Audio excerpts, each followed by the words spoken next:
Persona 2 Innocent Sin takes place in Sumaru City. It follows the tales of the player character Tatsuya and his friends as they hunt down the Joker, the villain responsible for stealing people's ideal energy and reducing them to shadow men, hopeless beings who have given up on everything including their dreams. In addition to that, a dangerous phenomenon surfaces where rumors that are heavily spread become reality.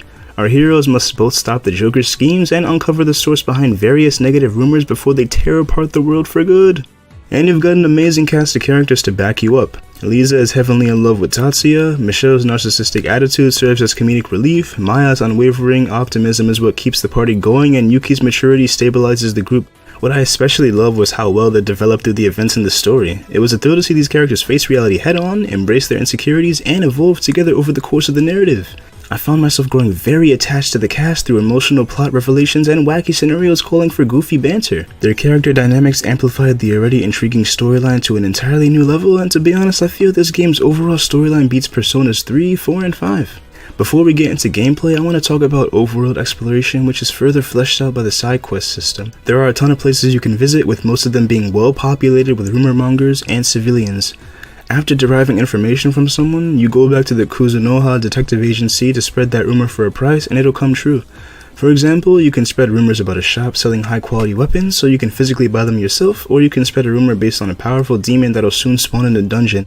I like these elements a lot because they give you a lot of stuff to do in between dungeons, all while rewarding you with useful resources. Now, the combat is where I started having problems. The fact that everyone can use multiple personas surprised me, and it paved the way for lots of strategies, and I like the concept of fusion spells that amplify damage output. The thing is though, you primarily get new personas by means of tarot cards that demons give you after you make them eager through negotiation. A lot of these interactions are RNG though, and sometimes you appease them with an answer choice, and other times you might piss them off with that same answer choice. Random encounters are typical in 90s JRPGs, but that doesn't make them any less mind-numbing for me. If you don't have clean salts or a persona with the Estoma skill, you're screwed because some dungeons have tedious backtracking in between floors and the constant battles will eat away at your soul bit by bit. My solution was using a cheat code to turn off random encounters. One or two best decisions of my life. The combat is standard turn-based JRPG stuff, which seems fine on the surface, but it's made a drag through the painfully slow battle animations and menu navigation.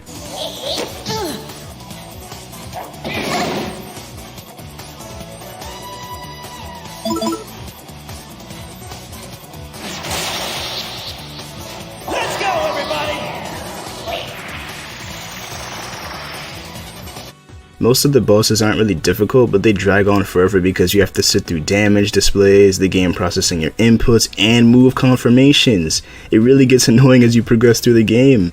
My solution was fast forwarding by 200%, and that decision saved me from going batshit insane, but only partially because even that wasn't enough to mitigate my internal suffering. Persona 2 Innocent Sin does a great job at world building through presenting an in-depth storyline filled with clashing themes of maintaining hopes, the prospects of dreams, and many other ideas established by its relatable characters that are applicable to life as we know it.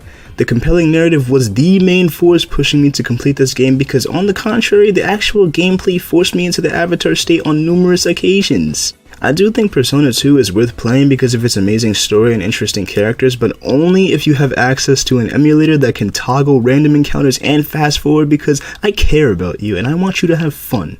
I still like this game a lot, but there's no ignoring the issues I had with this gameplay. If I were to give it a score, it'd be around a 7.5 out of 10 or something like that. That's about all I have to say for now. Peace out.